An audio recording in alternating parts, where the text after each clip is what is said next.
welcome to another battle report.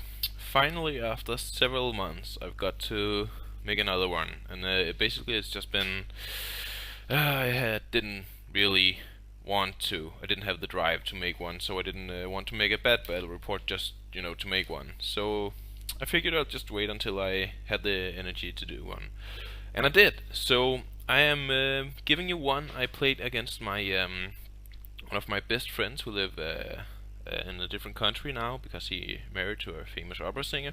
So we get to play once a year. So this is sort of a grudge match. I won the last one we had, and we're going to take another one here. It's my Warriors of Chaos against his Orcs and Goblins. It's a 3,500 point game, and it's just a regular battle line with no magical terrain. And here you see the battlefield. It's a very simple one with only 3 impassable terrain pieces on it. One of which is holding my turn dice. And this is the deployment of both armies. And I'll go over each unit and what's in it on the next few pictures. On the Orcs and Goblins right flank, to my right is their wolf chariot, then a Mangler, and look at the paint job. My friend is a really good painter, so I mean just enjoy that. So Mangler, then there's a horde of 40 savage orcs, and behind them you can see a goblin doom diver. And here in the center you can see the same doom diver, then a rock lobber, and another custom-made doom diver, aka goblin throwing troll. I think it's a real cool conversion. And then in front of those war machines is a horde of, I think it's 50 or 60 night goblins with I think they have knitters and fanatics, if I'm not mistaken, in them. And to their left is the Immortals, Grimgor's personal Black Orc bodyguard, including Grimgor as well, obviously. So they are the weapon skill 5 Black Orcs and Grimgor. And then there's Goblin Spear Chugger next to them. Then we have the left of the Orc deployment, and that is another Doom Diver, another Rock Lobber built from the top of the Ragnarok Spider, and then one more Doom Diver. Ugh, it's tough for me that. Then in front of those we have 20 Night Goblins with bows, and to their left is one more Mangler. He didn't have the model, so he used the old Gobbler model and a appropriate sized piece of paper. To the left of that is 5 Goblin Wolf Riders, and behind them 2 chariots as a unit. And then a level 3 Goblin Shaman and a Spear Chugger. And that's the Orc and Goblin deployment. And here you see from the Orcs and Goblins point of view, my left flank, or that would be my own right flank, but to them it's the left. My Warriors of Chaos with the halberds and a battle standard bearer in there. And he's, I guess pretty fighty. Then we have the Hell Cannon and 5 Warhounds.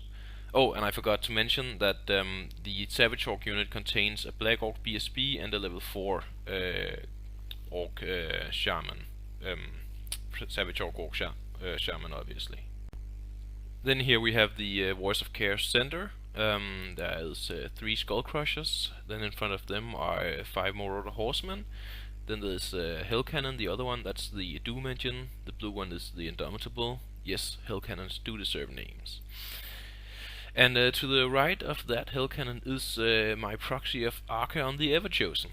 I've actually gotten the model myself, the real model for him later on. But for this battle I didn't have him, and I made up that model and painted him, and I still like that one. So that is the Everchosen himself. I really like him and his rules. Even though he's so expensive, you get to pay for what you get, and that's fine. To the right of him is another unit of 5 Marauder Horsemen, and behind them is a level 2 Sorcerer on a disc with lore of metal, I think it was. And then from the Orcs and Goblins point of view, my right flank, so that is the left flank when we get to the battle report of the Warriors of Chaos. And that is what you saw before, and then except for that, there's also the 9 Chaos Knights with Mark of Siege and Blasted Standard, and a level 2 Sorcerer in there with them, with the Law of Fire, and in front of them are 5 Warhounds. And that's the battlefield. So we roll off, and I get to go first, and I very much do that. And here we see my Hell Cannon, the Doom Engine. It fails its leadership test, even though Archaon has 10, and the BSB is on the other side of the table. So it moves towards the closest enemy unit, which is the vanguarded Goblin Sorcerer. I didn't get a picture of that, but he vanguarded along with the Wolf Riders, as you see there, and the Hell Cannon surges towards him and stops 1 inch away from Archaon. So nothing great for that shooting turn for that Hell Cannon. Then over here, my dogs charge the Goblin Wolf Riders, and this is just because, well, they're in the way for my knights, and I didn't really have anything better to do with them, and I was hoping to get lucky or just to get rid of the dogs, because I know the goblins have twice as many attacks as the 5 warhounds, and I got the charge here, but I need some luck here. In the magic phase, however, my fire sorcerer there with the cloak and the scythe looks at the Mangler Squig that I know was a big problem for that knight unit, and he casts a fireball at it, and it is burnt to death. My opponent saves some power dice for my, some dispel dice for my other spells, so he let that one through and hoped that it wouldn't kill it, but it did. And this is where the Goblin Shaman ended up after fleeing from the Archaon who charged him, because well, I just needed him to get forward, and even if it was just a little, it would still be fine. And that shaman was in the way, and it's always good to have a chance of driving a shaman off the board, or at least keeping him out of the fight for a turn or two. So he ended up down there. So this is what the board looks like, and then you can also see how everything else vanguarded up in the 2 armies. Basically it's just my other warhounds and my other fast cav down there. So this is a nice overview before we go into the combat phase, which goes miraculously well. I only lose 1 dog and I kill 1 goblin. He rolled like, I think he hit with like 8 of his attacks out of the 9 attacks he had after the goblin died, but he rolled a ton of 1s and 2s and 3s to wound, so that was, well, just what I was hoping for. So I win the combat with the +1 for the charge, and the goblins on leadership 6 -1 flees and is overrun by the warhounds, so they definitely make their points back. On the Orcs and Goblins turn 1, the Savage Orc unit fails their animosity, but thanks to the Black Orc BSB, he just bashed some hits and they keep it together and can act normally. And on the left side of the table, the 2 Goblin Chariots make a charge against the Warhounds and mows them down, as expected, and ends up right in front of my Chaos Knight unit, so that was really nice. I definitely appreciated that, actually. So this is the Orcs and Goblins after the movement phase. Yeah, my dogs fled and were caught. They didn't, they wasn't destroyed in combat. But this is what it looks like. The Mangler Squig there moved a lot forwards, and the Orcs and Goblin lines just shifted a little around. In the magic phase, he gets Hand of Morg off, and he uses it to teleport the Mangler Squig behind my lines. So that could pose a big problem for my very expensive and few in number Warriors of Chaos there. But then in the shooting phase, there you can see the rallied Goblin Shaman. They can make a move because of the fast cav even after rallying.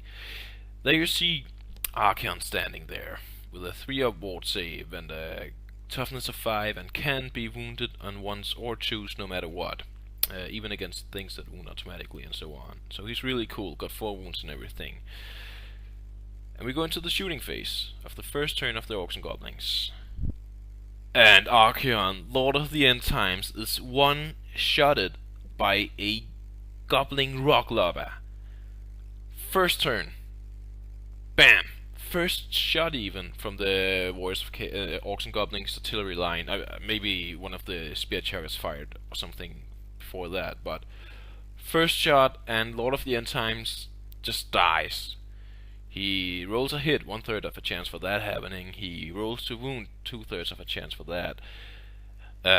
He rolled a 6, so it wouldn't have mattered even if it had been in the knight unit with a blaster standard, which still have wounded. And I roll my 3 of ward save, and I fail it, and then he rolls to wound, and he rolls a 6. So the chances of all that happening are just like, and even on the first shot, but screw, math be damned, I mean, he just did it, and that was really, really cool and really hard on me. Then over here my Skull Crushers get lucky and are not hit by a Doom Diver. And over here with the Knights, a Doom Diver aims at the Knights, shoots a stray, but hits my Marauder Horsemen and kills 4 out of 5 of them. But they are Mark of Slaanesh, so no panic test there, luckily. And then at the beginning of my Warriors of Chaos turn 2, my trap springs. And this is a unit with Wulfric the Wanderer and 19 Marauders with Flails and Mark of Khorne that come here to ambush his war machines. I was really looking forward to trying out this unit. Then I use my last remaining horseman for the best he can, and he moves up to step on that Night Goblin Fanatic that the Hounds released earlier there from the 20 bowmen, or Goblin Archers. And over on my right, where the warriors are and the Mangler squeak, the horsemen are sacrificed to get rid of that Mangler, because there is no greater purpose for them right now than to take my warriors or my hell cannon and everything down there. Up here also on the right, my warhounds move up and release the fanatics from the Goblin unit on the left of the Savage Orcs, and they are killed by that, but that is fine as well. Oh, and over here my knights charge the 2 chariots, obviously, in the charge part of the movement phase. And in the shooting phase, the hell cannons go to work. The Doom Engine here shoots at the... it was targeted at the troll throwing... the Goblin throwing troll, the Doom Diver there, and it strayed directly into the Black Orcs and killed like 6 of them, so that was just fine. The other hell cannon didn't do anything for that turn, and so we went to close combat, where my knights obviously just annihilated the 2 chariots there. Oh yeah, that's right, and my sorcerer, he charged the goblin that had rallied and moved up, because he could see him and he could fly, so that was a nice charge there, and he put 2 wounds on him.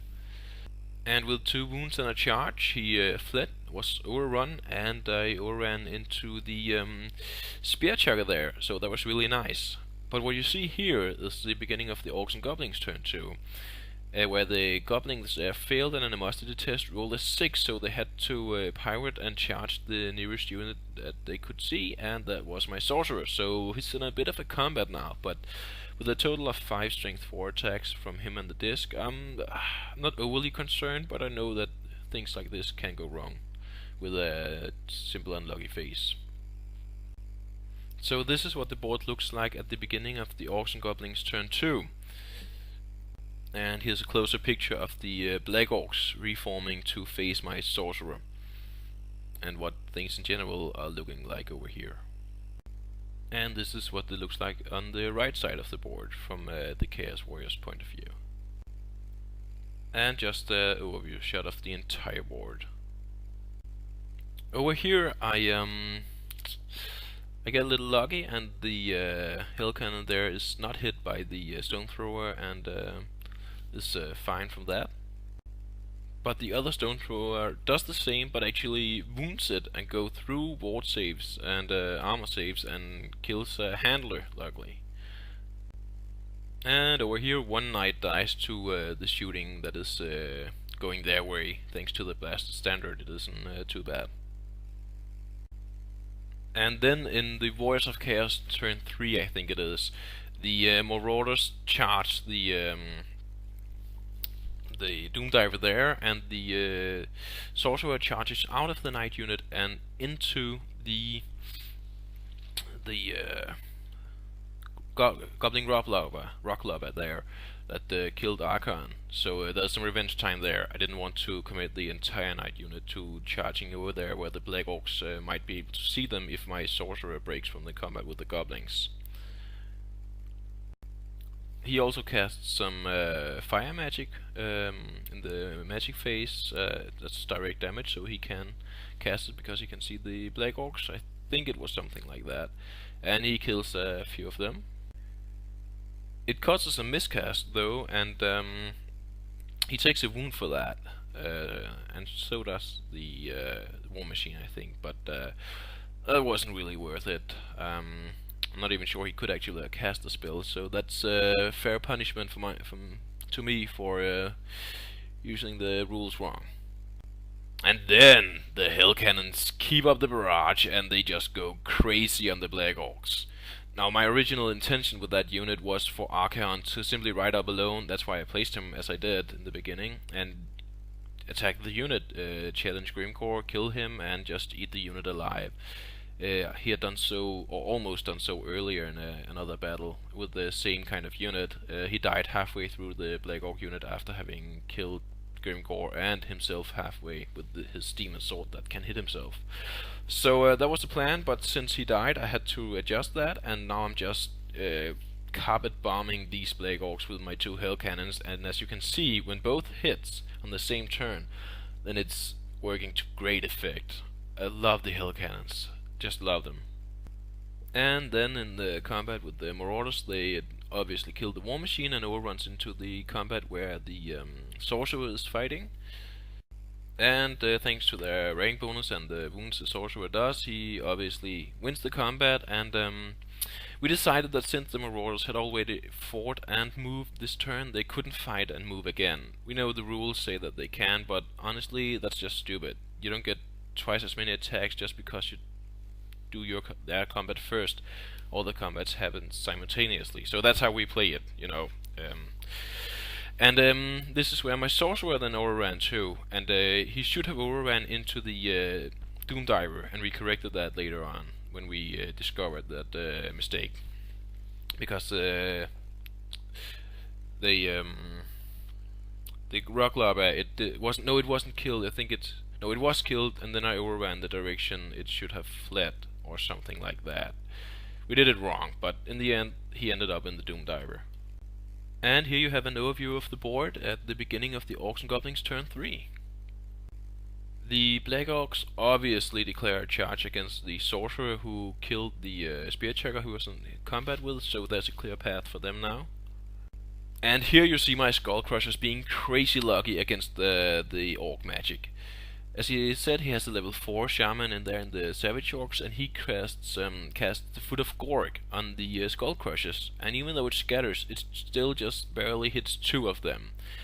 And it wounds them, but I make both armor saves. Even with the +1 strength for the Black Orcs being in close combat, I still have a 5-up left, and I make both of them, and oh man, that's lucky, because that spell causes D3 wounds, so that could easily have cost me like 2 Skull Crusher models if I was really unlucky, but at least 1. That would have been the standard. So, whew! And here you see how we corrected the mistake with the Sorcerer overrunning into the Doomdiver. And yeah, I remember now, we actually did it right, because we didn't allow the Marauders to fight, and the Sorcerer didn't kill the Rock Lobber, but it still lost from combat result and being charged in the ranks from the Marauders.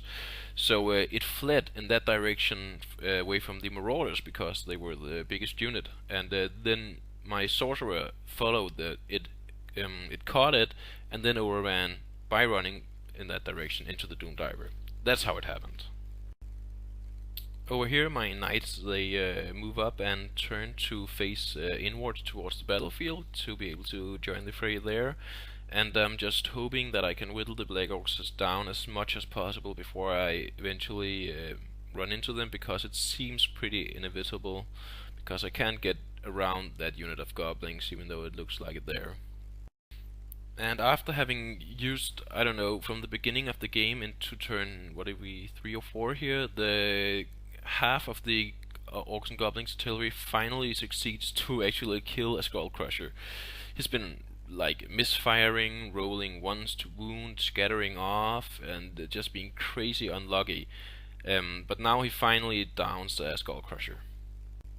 But he also rolls a 1-2 wound with a hit from the Rock Lobber there, so he could have been more lucky. And my Skull Crushers, I took them as a bait unit, just to soak up shooting, so my bigger fighting units would make it in intact. And they have performed more than enough on their part, soaking up so much fire.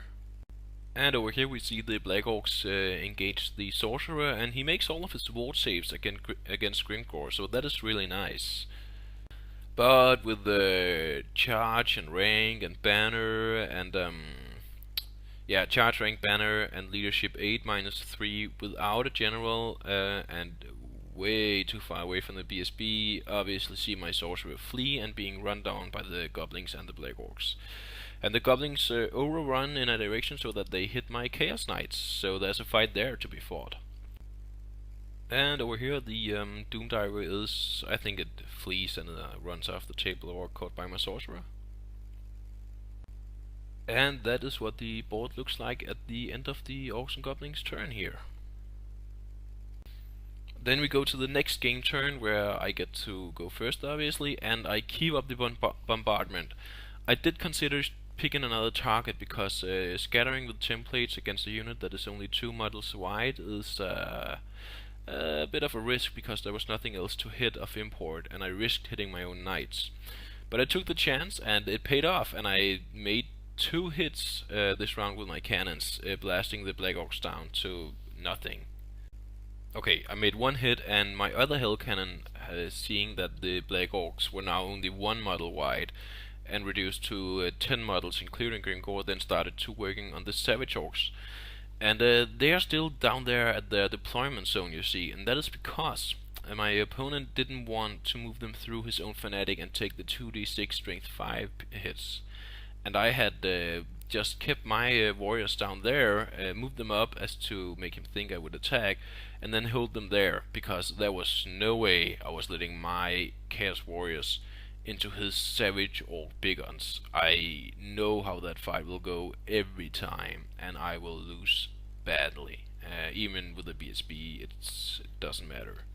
So I have kept his Savage Orc down there for the entire game. He just assumed I would come to him, I think, but I know better than that, and he has been afraid to move through his own Fanatics, so it's been a stalemate down there to my advantage. And up here you see how my units are now, my sorcerer is moving up so he can charge the Doom Diver, and potentially moving everywhere else, casting magic in any direction he likes, and my Marauders, led by Wolfreak, is turning so that they can charge the Black Orcs in the flank next turn, if there is a next turn for the Knights, and if not, then just charge them in the flank anyway and hope to, well, win despite Grimgor moving up.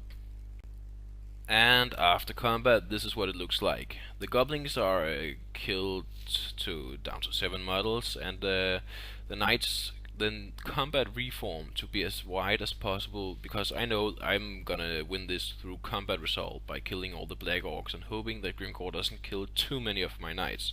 So I just need as many attacks as possible. So I can't do any better than I have done down here when it comes to preparing against the inevitable fight against Grimgor. And I'm expecting to lose, but I'm hoping to take down the Black Orcs with me. Over here my Skull Crushers move up here to be able to charge, so that is how that looks like. And here you see his Black Orcs still being held up by that Fanatic. And just take a moment to look at his unit. It's only the 2 first ranks that are actually Savage Orc models. But look at them. They are extremely well painted. I really think he should apply for the Golden Demon contest that the Games Workshop has, because I don't know if he would win. I know there are a lot of great painters out there who are seriously talented, but my friend here is one of them, and he thinks very little of his skills. I mean, I think deep down he knows he's pretty good, but he hasn't considered submitting any model. But I really think he should, because he's up there where he could play along with them and maybe win. I wouldn't say no to that. Even I'm not expecting it, but he's that kind of painter. I mean, he deserves that. But just look at that unit. It's beautiful. And here you see them again, just a close-up picture. It's just wow. Look at the detail. I hope you can see it on my mobile phone camera here. But back to the battle. He goes on to cast Foot of Gorg, and it scatters a lot of my warriors, who I reformed into 2 ranks only to maximize attacks, so they are 12 wide in order to get as many attacks as possible on the Savage Orcs when that they come eventually. And so he only kills 2 when the spell scatters. And in the magic phase, I managed to cast a spell here on the Savage Orcs, and I think it's my Fire Mage that casts the number 5 spell. That makes it so that if you move with the unit, you take D6 strength 4 hits, and if you move with the unit, every model in the unit takes strength 4 hit. So I'm pretty sure I'm keeping that unit up for another turn. And then in the Orcs and Goblins turn here, it happens. The Black Orcs charge into my Knights. And yeah, ouch. And there you also see the Spear Chugger shooting at my Marauders, but not wounding. And here the Orc army, Goblin artillery, finally, way too slow, have taken its toll on my unit, and I'm down to 1 Skull Crusher with 2 wounds left. So that unit has just endured so much shooting that it mathematically shouldn't have, but hey, in this game, math is just non-existent. So he's there still, down to 1 man. And then in the close combat phase, the Knights, well, they do what they're expected to do, and they kill 5 of the Black Orcs or something. Yeah, 5, and they lose only 2 themselves. 1 to the Black Orcs, and 1 is the champion that challenges Grimgor. And you see those 6s there, right? They're ward saves. 2 of them were made on the champion, so he only takes 1 wound from Grimgor, so he's just killed. He's giving no overkill to combat assault. And my other Knights, I only lose 1 of them because I make 2 more. I think it's armor saves actually, because I have a 6-up against the strength 7 Black Orcs. But that's just amazingly lucky. And that's out of 6 wounds total, 4 of them was saved on a 6-up. So that's just yes. As I said, math be damned. It's not a part of this game. So that combat is held by the Siege Knights, and on my turn, and I think this is my turn 5, I'm pretty sure, Wulfric charges out of the Marauder unit because of the way the models are positioned. As you can see, my Knight unit is wider than the Black Orcs. The Marauder unit cannot charge. So Wulfric charges out of it to add some flank charge and some charge to combat result there. And the last Skull Crusher, who must be insane for shedding blood, finally gets to charge and kill something. And nothing else really happens, so we go straight to combat, where more reward saves than just bad rolling, I think, on my opponent's part. Sees Grimgor only killing 1 Knight, and yeah, that's it. All the Black Orcs are dead, only Grimgor left. I think actually last turn my his Black Orc champion was killed by my Knight champion, and I was just lucky with the ward saves. And this turn my Knight champion is killed by Grimgor. I think that's the way it actually went. But either way, it's still only 1 wound, so Grimgor loses this one badly. In fact, he loses it so badly that he flees. I mean, charge, a flank, and 5 wounds and a banner. That's 6, and then he has killed 1 himself. That's 5 he loses by. So he has to roll a 4 on the 2d6 with no BSB in range, and no, he doesn't. So he's run down, and as you see here, Siege Knights are just better than Grimgor because Siege breaks math. I mean, change of ways, what do you expect? I'm personally, if I myself was in the Warhammer world, I would be a Khorne worshipper, but I like Siege. He's pretty cool. up here in this corner, the Doom Diver is quickly dealt with by the Skull Crusher, and my sorcerer moves over there to charge behind the goblin lines. And in the Orcs and Goblins turn 5, my opponent and good friend finally find the guts to charge the Savage Orcs through the remaining Fanatic there, because it's turn 5 and he knows he's not gonna get many chances after this. So he does it, and oh crap, I had hoped that they would be held up, and I hoped that he would fail that charge, because I know I should have moved my Hell Cannon up there to take the charge, because it should live. It has a good chance to survive the first turn, being unbreakable, and then they wouldn't have the chopper, and then I could charge into them. But it didn't happen that way. Because, as you see here, they make it into my warriors, and I know they are doomed. It's just, oh man. And there are only 30 Savage Orcs left, pretty much, so I have a faint hope, but, you know, it doesn't look good. It doesn't look good at all. So this is what the board looks like at the end of Orcs and Goblins turn 5 movement. And here we go with a picture of the two big units about to fight each other. And over here the Spear Chugger takes off two of the Marauders there. It's not a big deal. And here it's Lock and Unlock. His Stone Thrower or Rock Lobber takes a shot at my Hell Cannon, and both hits and obviously wounds, but also go through my ward save and through the handlers, but only does 1 wound, so that was lucky. Whew. And then in the close combat phase, the slaughter ensues. I kill, like, as you can see, I think it's 7 if I remember correctly, counting here. Yep, 7 of the Savage Orcs, not a bad showing for a 5 ward save. And as you can see, he kills my BSB and just goes to town on my warriors. It doesn't kill them all, but he cuts them in half and kills the BSB there, so it's that's bad. Oh, that's bad. And as you can see, I'm overrun. They lose combat by too much, and with no general, no BSB, they run and are run down. And this is what it looks like at the end of Orcs and Goblins turn 5. And in turn 6, I am, just for the fun of it, you know, I'm saying, hey, this is a great game, we only play once a year, so I'm just gonna go for it here. My level 2 sorcerer casts Flamestorm on the goblins, because the thought of unleashing a strength 4 template on goblins just seemed like a lot of fun. And my folly just turns on me instantly, and I miscast, and he takes the final wound, and I kill 6 goblins for the trouble after the scatter. Ugh, stupidity. But oh well. If you could visualize the goblins just burning up in a firestorm, it's a little fun. Might be worth it. No, I'm not evil. It's just goblins. Doesn't matter. You know, I'm not evil, guys. Right? And over here you see the Hell Cannon that I charged into the fleeing goblins. I think it actually caught them because they rolled really low and I rolled really high, and it ends up over there.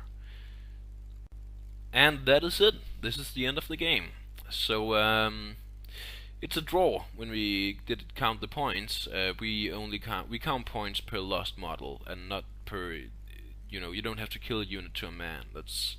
I still think, no disrespect to other people who play by that, but I think it's a very stupid rule. It doesn't show at all what you accomplished in the battle and how strongly you have decimated the opponent's force.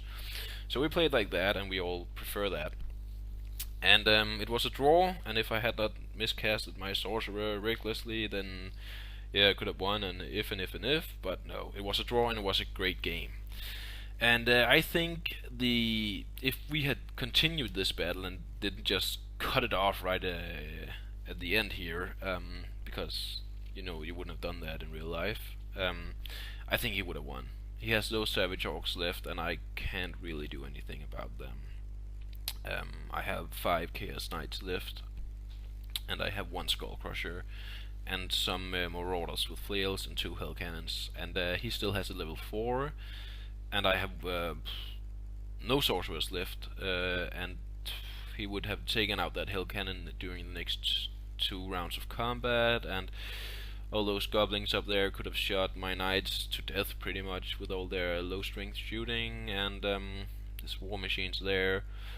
It was open, but I think he would have won at the end with very little left. So that is it. As I wrote in the beginning, it's kind of a grudge match because I won the last game we played last year, and this game was a draw. So it's not finished.